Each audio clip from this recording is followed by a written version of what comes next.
y listo. Ya, habíamos quedado entonces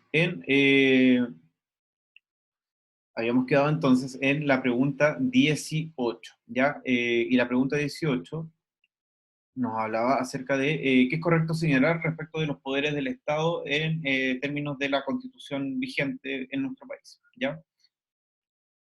Ahí acepté Diego.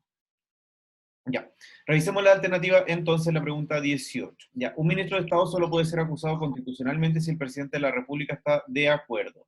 Eh, Ustedes podrían darse cuenta de eso, de que claramente no es necesario que el presidente esté de acuerdo debido al desfile de acusaciones constitucionales que hemos tenido en el último tiempo, particularmente con los ministros del Interior en Chile. Así que claramente basta solamente con que exista como una cuota de parlamentarios que crea pertinente acusar constitucionalmente a un ministro para que eso pueda ocurrir, pero no es necesario la aprobación del presidente.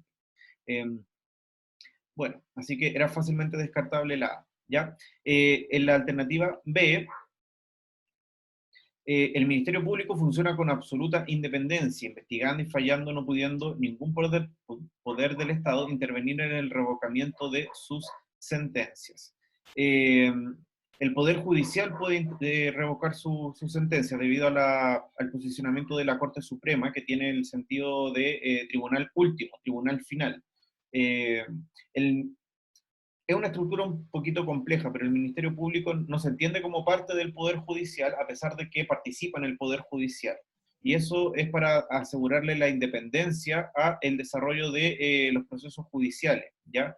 El hecho de que no esté intervenido por el Poder Judicial, el Ministerio Público sea una entidad autónoma, eso permite que finalmente hay independencia, autonomía en el desarrollo de las investigaciones, pero está supeditado a las decisiones que tenga el Tribunal Máximo, que en este caso es la Corte Suprema, ¿ya? Así que el Ministerio Público funciona independientemente, pero no es la última instancia del Poder Judicial. La última palabra siempre va a estar en la Corte Suprema.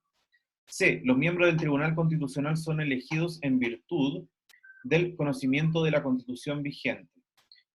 Por supuesto que tienen que conocer la Constitución vigente, si no, no serían abogados en primera instancia, mucho menos abogados con las características como para ser elegidos miembros del Tribunal Constitucional. Pero en realidad tiene que ver con eh, eh, la decisión del presidente de la República, que nos ofrece una gama, un listado de personas que pueden ser candidatas a pertenecer al Tribunal Constitucional y con la aprobación del Parlamento. Pero esa condición de conocer la Constitución vigente sí es real, pero no funciona así el ser elegido. No basta con saber la Constitución como para pertenecer al Tribunal Constitucional. Tiene que ser alguien de aprobación del presidente y del Parlamento. D. El presidente de la República rinde cuenta ante los más altos magistrados del Poder Judicial. No.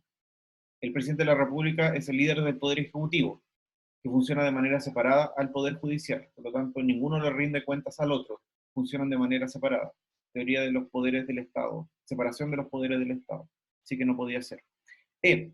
La Cámara de Diputados tiene la facultad de fiscalizar los actos del presidente de la República y otros miembros del Poder Ejecutivo. Esta sí, a pesar de que se desdice un poquito con lo que les dije anteriormente, la Cámara de Diputados tiene explícitamente la facultad de fiscalizar, no de condenar, pero sí de fiscalizar los actos del presidente de la República y los miembros del Poder Ejecutivo, es decir, los ministros y el resto de los funcionarios públicos, y de hecho está establecido así.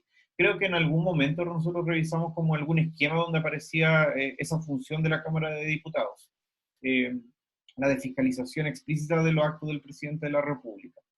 Para que vean que en nuestro país, si bien existe la teoría de la separación de poderes, hay ciertas como no deformaciones, pero características especiales, donde el presidente de la República tiene más poderes de los que debería, o el Parlamento fiscaliza al Poder Ejecutivo, y así, ¿ya? Se me salió la página, reanudar función compartir, sí, ya. No sé si tienen dudas con la 18, Benjamín Purán, que le había preguntado. No, profe, ¿No? gracias. Perfecto. La siguiente que tengo es la 20, creo. o 23. No, no veo la 20. Tengo la 25, la 23, la 20. José Morales me pidió la 20. Revisemos la 20. Ya. José Morales, tú mismo, si es que estás. No sé si está, capaz que se haya ido. No, profe, aquí estamos. Ayúdame con la 20 entonces. En las últimas décadas, los movimientos migratorios internacionales han cobrado importancia en las agendas políticas y relaciones exteriores de los distintos países. Entre las principales características de este proceso se destaca el fuerte impacto en las economías nacionales. En este sentido, ¿qué tendencia ha originado en gran parte de los países receptores la creciente llegada de inmigrantes? Ya, muy bien. Aquí tenemos que distinguir entonces países receptores de países emisores. Los emisores son el lugar de origen de los migrantes, los receptores son los países donde reciben inmigrantes. ¿Ya? En ese sentido, ¿qué tendencia ha ocurrido en los países receptores? ¿Qué países son receptores? Generalmente los países más desarrollados. Europa, Estados Unidos, Norteamérica. En el último tiempo, algunos sectores regionales como Chile, que ha funcionado como sector receptor de población migrante de la región latinoamericana. Revisemos la alternativa. En Chile, o en estos tipos de países, el aumento explosivo del circulante por efecto de la enorme remesa enviada al exterior. Ya, eso funciona al revés, ¿ya? Las remesas son el dinero que ganan las personas migrantes y que los envían de vuelta a su país de origen. Por lo tanto, por ejemplo, si un haitiano gana aquí un sueldo mínimo, el sueldo mínimo es como de 200, no alcanza a ser 300, voy a inventar, 270.000 pesos. El haitiano alcanza a vivir acá con 200.000 pesos y le quedan 70.000 pesos como para enviárselo a Haití. Esos 70.000 pesos salen del mercado chileno, que fueron producidos acá en nuestro país y se van a Haití, donde la conversión monetaria hace que esos 70.000 pesos, que son muy poquito para nosotros, para ellos, finalmente, al convertirse en moneda de allá, funciona súper bien porque es más que un sueldo mínimo para ellos. Así que por eso tiende a ocurrir el fenómeno de las remesas. Los inmigrantes tienden a mandar dinero a su país de origen, pero eso significa que el dinero circulante de nuestro país se reduce y no aumenta. Por lo tanto, ahí la A no podía ser correcta. B. Un claro fomento de políticas de protección y amparo de los migrantes por los estados. No. Aquí tenemos que recordar, por ejemplo, el caso de las migraciones de Medio Oriente en Europa, las migraciones sirias sobre todo, que han generado tremendas polémicas en Europa, incluso cierres de fronteras que han hecho que mucha población migrante se tenga que quedar viviendo a la intemperie porque muchos países no los quieren recibir. Y también la preocupación de muchos países que reciben masas migrantes que son muy numerosas, más allá de lo que el país puede económicamente financiar, porque finalmente, claro, humanitariamente lo más lógico es que los países abran sus fronteras, pero también responsablemente hablando, ¿de qué sirve abrirle las fronteras si no le va a poder ofrecer a esas personas una vida digna? Van a estar como botados en la calle, sin poder darle trabajo o un sueldo digno. Es una discusión política tremenda la que hay que hacer respecto a eso. Pero claramente no ha primado la política de protección y amparo a los migrantes, sino que más bien ha sido una política más bien de restricción a las migraciones, ¿ya? De cierre de fronteras. Y eso ha abierto también el campo al desarrollo de políticas que podríamos sentir que son como casi un reflejo de los fascismos antiguos, como lo que ha hecho, no sé, Jair Bolsonaro, lo que ha hecho Donald Trump con Estados Unidos, que caen como casi en políticas no quiero usar la palabra ridícula, pero puede ser así, pero son como demasiado anti-inmigración.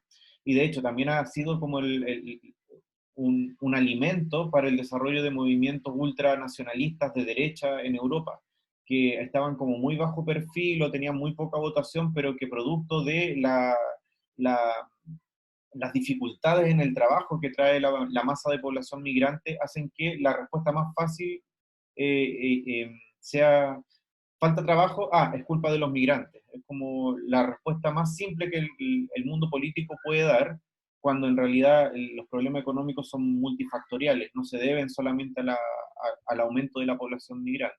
Pero ese discurso fácil es sobre todo fácil de entender para las masas de población que son muy poco educadas, que son muchas, lamentablemente, y que tienden a caer en ese tipo de discurso. Y finalmente políticos no muy apegados a los derechos humanos terminan siendo elegidos.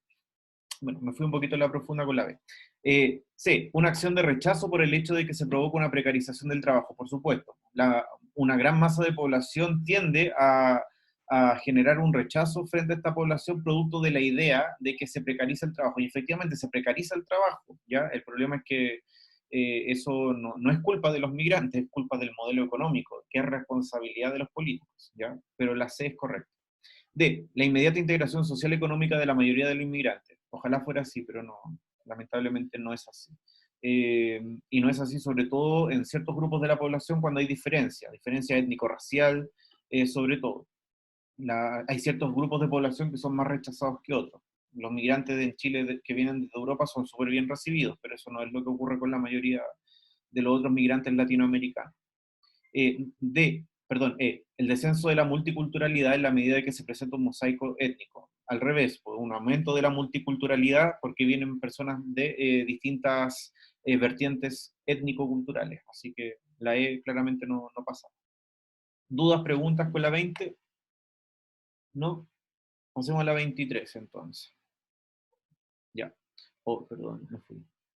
No sé por qué. Ah, ya, me quedo acá. Ya. La 23. Ignacia, si está por ahí, ayúdame con la 23. Ya, profe.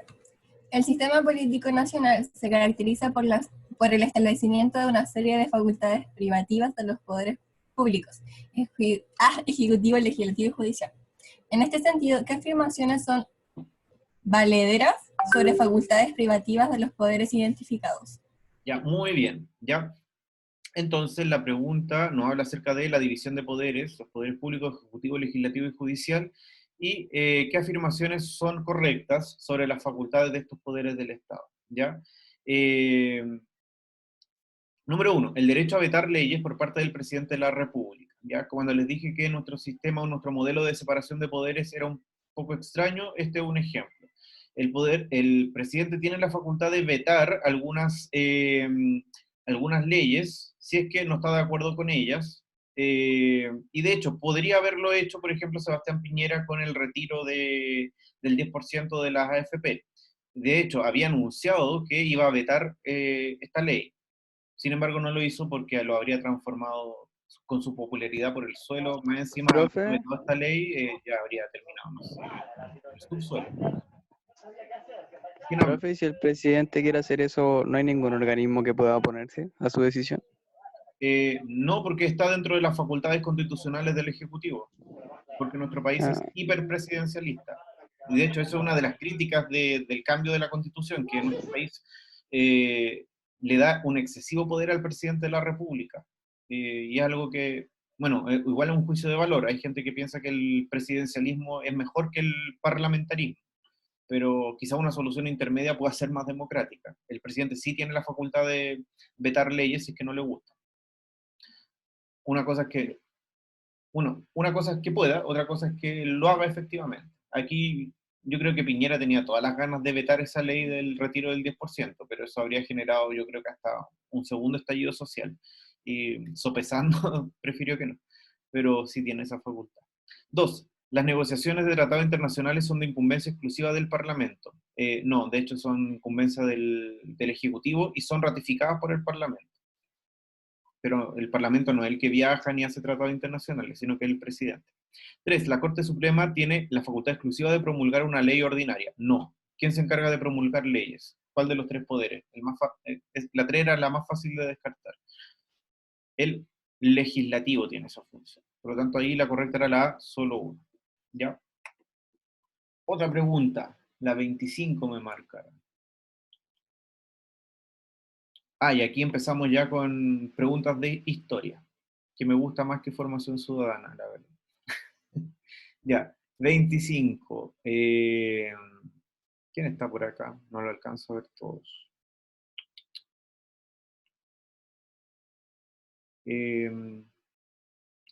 No sé quién es el ratón.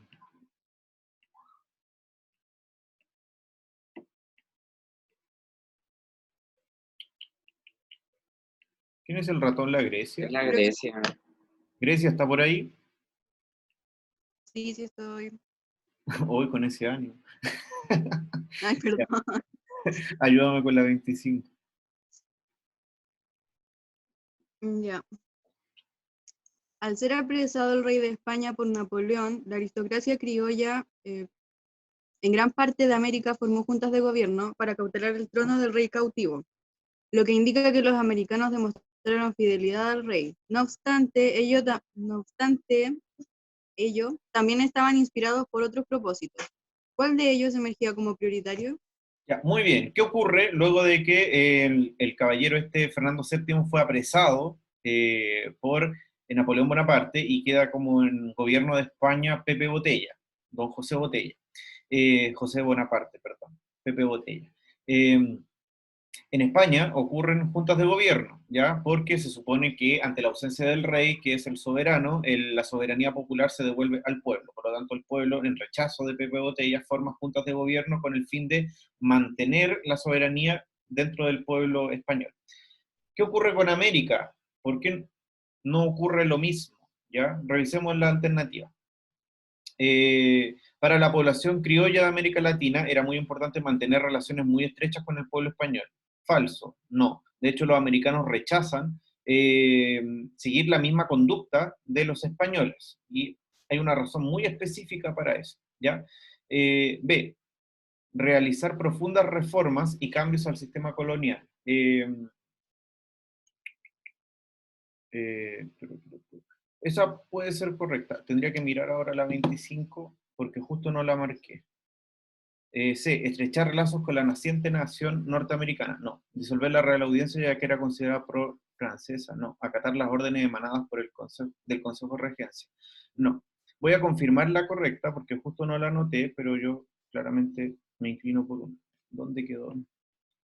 Espérenme un milisegundo. La reviso de inmediato.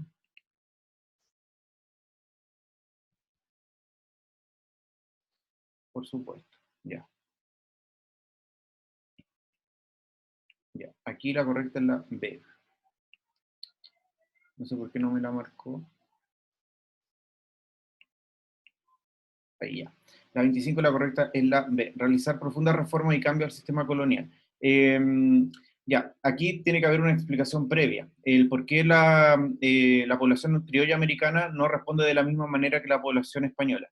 Se supone que América, como territorio, era un territorio que le pertenecía, era propiedad del rey de España. Por lo tanto, cuando el rey de España, Fernando VII, es tomado prisionero, la teoría de la soberanía popular establece que en ausencia del rey, la soberanía se devuelve al pueblo. América le pertenece al rey y no le pertenece a España. Por lo tanto, los americanos sienten que tienen la soberanía en su poder y por lo tanto forman sus propias juntas de gobierno sin seguir el conducto que siguieron los españoles. Los españoles formaron un consejo de regencia, es decir, un consejo que mantenía el orden, entre comillas, monárquico en ausencia del rey y formaron juntas de gobierno para poder establecer la toma de decisiones más locales. Sin embargo, los americanos rechazan formar parte de ese proceso y forman sus propias juntas de gobierno. Ahora, en esas propias juntas de gobierno establecen algunos cambios al sistema colonial donde se exigían mayores transformaciones y sobre todo mayor consideración de la población criolla en asuntos de gobierno en nuestro país, porque los criollos solamente podían participar en los cabildos, en las juntas de vecinos. Sin embargo, con el desarrollo de las juntas de gobierno, es posible que comiencen a exigir nuevas atribuciones que antes no tenían para sí mismos, sino que estaban determinadas exclusivamente para los peninsulares, para los españoles. Así, si bien las juntas de gobierno en América, a partir de 1810, no exigen de ninguna manera la independencia de América de España, sí establecen como la necesidad de establecer cambios y reformas al modelo colonial y que vayan en dirección a darle más atribuciones a los criollos en términos de participación política y de libertad económica. Recuerden también que América estaba condicionada por el monopolio comercial, que le permitía comerciar solamente con España. Así que en materia política, mayor participación política para los criollos y flexibilización del monopolio comercial eran como las dos grandes peticiones que tenían los americanos frente a este contexto de de ausencia del rey de España. Así que en la 25 la B es correcta, ¿ya? Otra que querían revisar era la 26. Aquí tengo la 26, ya. ¿Quién dice tengo frío, abrázame? Es la Chloe.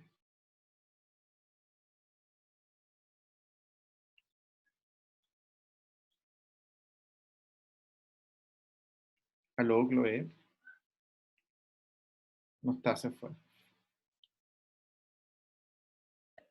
Hola, Hola, ¿habías salido? es que tengo un poco de ruido de ambiente. Ya no importa, pero no se escucha, de hecho. Ayúdame con la 26. La implementación de un sistema republicano de gobierno en gran parte de las naciones latinoamericanas que conquistaron su autonomía en los primeros años del siglo XIX fue uno de los más significativos efectos políticos de este proceso. Sin embargo, dicha implementación estuvo sujeta a numerosas vicisitudes. En este contexto de las afirmaciones que presentan, ¿cuál o cuáles son las correctas? Muy bien, gracias. Leo. No, yo las reviso. Muchas gracias.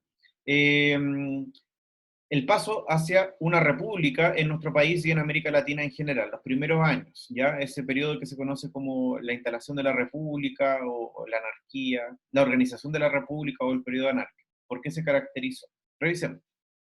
En gran parte de los países que lograron su autonomía prevaleció el caudillismo militar. Efectivamente, en Chile ni en América Latina todavía no existían grupos políticos propiamente tal. Si bien teníamos a los pipiolos y a los pelucones, que eran como de tendencias, los pipiolos tendencias liberales y los pelucones de tendencias conservadoras, no se organizaban como partidos políticos en general, sino que el poder recaía más bien en personalidades, más que en agrupaciones políticas. Y esas personalidades eran comandadas más bien por los líderes militares, que eran los que eran como el rostro bonito de la independencia. Así que en ese sentido, el poder recaía más bien en este personalismo militar o caudillismo militar. La gente tendía a seguir a un caudillo militar más que a una ideología defendida por una agrupación política. Así que la 1 es correcta. Aquí caudillos militares, hay ejemplos muchísimos, José Miguel Carrera, Bernardo Higgins, Ramón Freire, todos eran caudillos militares. El único que rompe más o menos esa lógica es Diego Portales, que no viene del mundo militar, sino que viene del mundo comercial.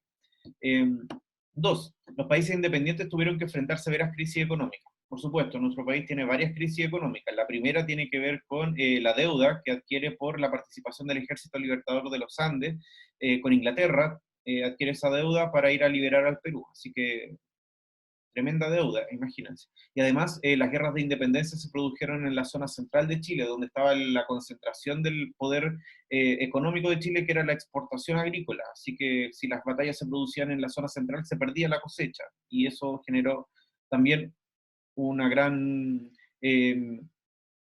una grave crisis económica para nuestro país.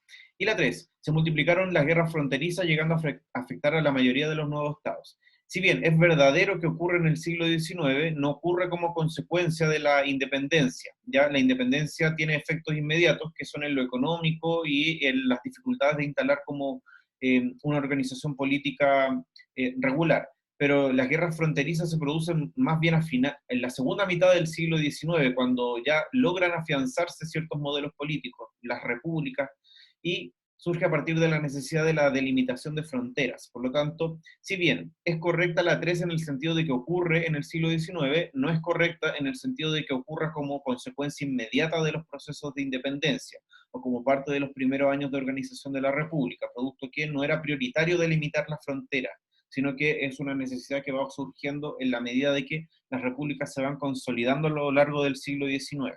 Y Chile es el mejor ejemplo de eso. ¿Qué elementos territoriales fueron polémicos para nuestro país en el siglo XIX?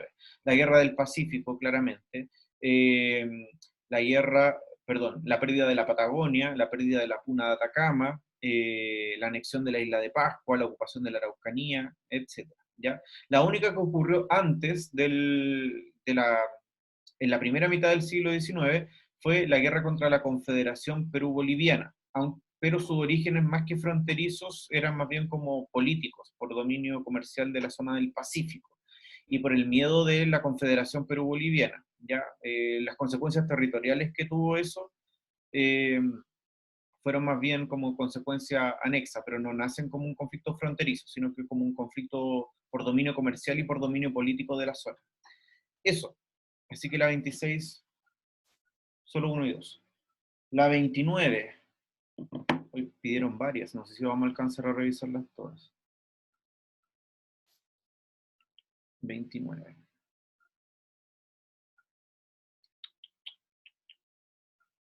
Aquí tampoco la marqué, ya. Pero aquí, Ignacia, si está por ahí. ¿Está por ahí Ignacia?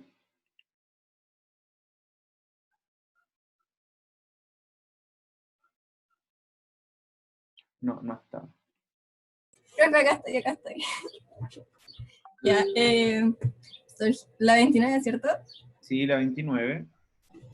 Surgió una nueva generación educada en los principios liberales que presionó por cambios en la conducción del país. Francisco Bilbao fue el ícono de aquella generación, símbolo del radicalismo liberal que combatió a los gobiernos autoritarios en nombre de una democracia plena, al mismo tiempo que llamaba a la unidad de los pueblos latinoamericanos para impugnar la amenaza imperialista de una constancia admirable y enemigo de las transacciones políticas. Bilbao dedicó su vida a la causa de la democracia, pasando gran parte de ella en el exilio y sufriendo constantes persecuciones. Ya, muy bien.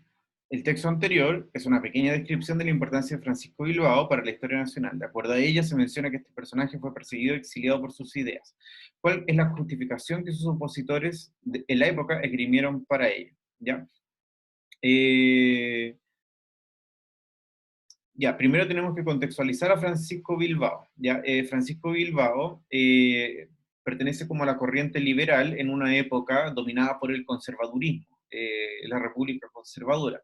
Además, pertenece también a una élite intelectual de jóvenes que están mucho más inspirados por las ideas de la Ilustración, son mucho más cercanos al desarrollo artístico, claramente en una condición de privilegio frente al resto de la población chilena. Y también el hecho de que sean como jóvenes lo hace tener como una perspectiva mucho más idealista de lo que debe ser el desarrollo político de nuestro país. Por lo tanto, además de su posición de privilegio, la mayor cantidad de... el mayor capital cultural que tiene esta élite privilegiada como a la que pertenece Francisco Bilbao, pero además tener esta participación política como dirigente de las principales agrupaciones liberales, lo hace ser como un blanco fácil, como enemigo de los gobiernos conservadores. Por lo tanto, ¿cuál es la justificación que se tiene respecto de su persecución? ¿Pertenecer a una generación de jóvenes muy complaciente con el régimen establecido? Por supuesto que no. Pertenece a una agrupación de corte muy liberal, claramente opositora al gobierno conservador, así que definitivamente no. Encabezar un partido político disidente con el devenir de las relaciones internacionales. Aquí, si bien efectivamente pertenece, técnicamente todavía no funcionan como partidos políticos. No me acuerdo, en la década de 1840 recién se formalizan los partidos políticos principales, el liberal y el conservador, pero más allá de que sea un partido disidente, que sí lo es, la polémica entre el Partido Conservador y el Partido Liberal no está en la política internacional. De hecho, hay bastante como consenso respecto de que Chile debe defender sus fronteras y debe establecer buenas relaciones, sobre todo con aquellos países con los que se establece mayor comercio, Europa, Estados Unidos. La principal polémica entre el Partido Liberal y el Partido Conservador está en la pugna clerical-anticlerical, es decir, el rol que debe cumplir la Iglesia y el Estado. ¿Deben estar unidos o deben estar separados? Esa es la primera pugna relevante entre liberales y conservadores. Y la segunda es respecto del poder del Ejecutivo. ¿Debe tener el presidente de la República un poder autoritario, sí o no? ¿O ese poder debe estar compartido y limitado por el poder legislativo? Esas son como las dos grandes pugnas y son pugnas internas, la pugna religiosa y la pugna política. Por lo tanto, la B no puede ser, porque no había disidencia respecto de cómo conducir las relaciones internacionales. C, dirigir una sociedad de artistas que estaban descontentos con los estilos de la época. Por supuesto que estaban descontentos, pero el descontento y ser parte como de una sociedad de artistas no es suficiente explicación como para que fuese perseguido este personaje. La C, si se fijan, es correcta, pero no sirve para responder la pregunta. Es como demasiado liviana. La D, integrar a un grupo contestatario a las prácticas autoritarias del gobierno. Efectivamente, la participación política de Francisco Bilbao y su participación como visible de oposición, de confrontamiento contra las prácticas del gobierno conservador de la época, claramente lo hace ser como un blanco fácil de las persecuciones de los gobiernos conservadores. Pretender terminar con la descentralización político-administrativa del país. No. Los que buscaban como, los que se orientaban más bien a ese tema eran los federalistas, que caen como en...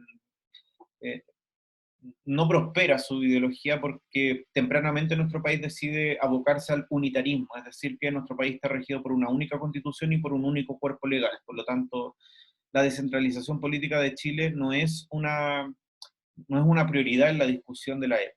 Así que claramente no ocurre. Chicos, me quedan 8 minutos, 7 en realidad. Les voy a pedir a los que quedan que revisemos las que ustedes quieran, para que aprovechemos el tiempo, ¿ya? Porque claramente no vamos a alcanzar a revisarlas todas. Así que revisen sus apuntes, díganme cuál revisamos, para que aprovechemos el tiempo, porque ya revisamos las de formación ciudadana. Y tengo varias, pero no vamos a alcanzar a verlas todas. Así que por favor prioricen las que ustedes necesiten como con más fuerza revisar ahora.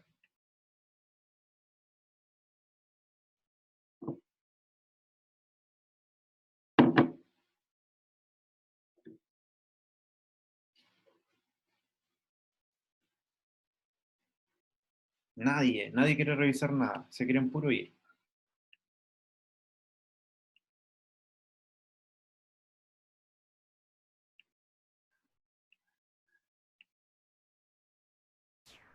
Profe, es que alguna igual la revisamos con el profe Jorge.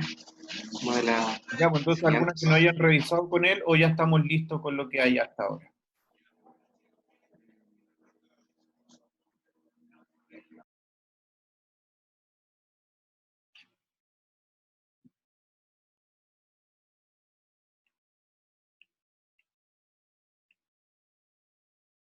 Díganme, estoy al servicio de ustedes. Yo no tengo ninguna más que revisar, no sé el resto sí. ¿Ya? Yo tampoco, profe. Ya. Si un tercero dice que no, dejamos la sesión hasta Yo acá. tampoco, profe. Yo tampoco. Ya, perfecto, entonces. Ya, si no hay nadie más que quiera revisar, oye, entonces dejamos la sesión hasta acá.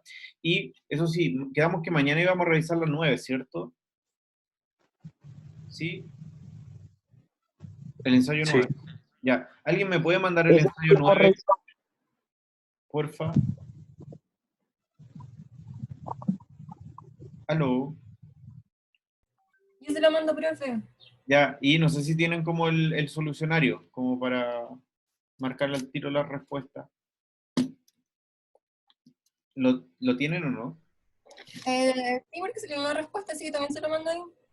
Ya, perfecto. Ya, así que entonces, por favor, la persona, no alcancé a cachar quién era, pero la persona que se comprometió a enviarme el ensayo, me envía el ensayo y el solucionario, porfa. Así yo lo reviso antes de la clase. ¿Ya? Ya, chiquillos, espero que estén súper bien. Cuídense, descansen ahora, que ya es tarde. Así que nos vemos mañana, ¿ya? Que estén bien.